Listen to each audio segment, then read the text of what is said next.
ভিডিওটি শেষ পর্যন্ত দেখুন, হয়তো এই গল্প আপনার জীবন বদলে দিতে পারে।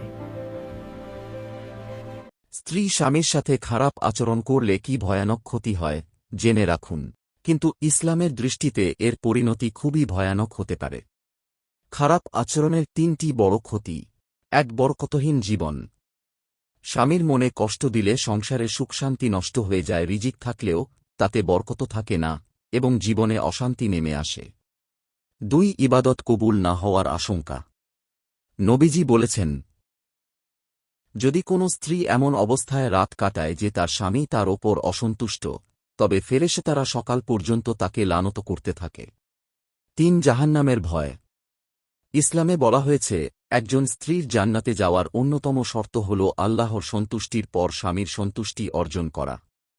তাই দাম্পত্য জীবনে ভালোবাসা, সম্মান ও ধৈর্য রাখা খুবই গুরুত্বপূর্ণ। মনে রাখবেন, ভালো ব্যবহার একটি সংসারকে জান্নাতের মতো সুখী করে তোলে। আর আল্লাহ আমাদের সবাইকে সঠিক পথে চলার তৌফিক দান করুন। আমিন।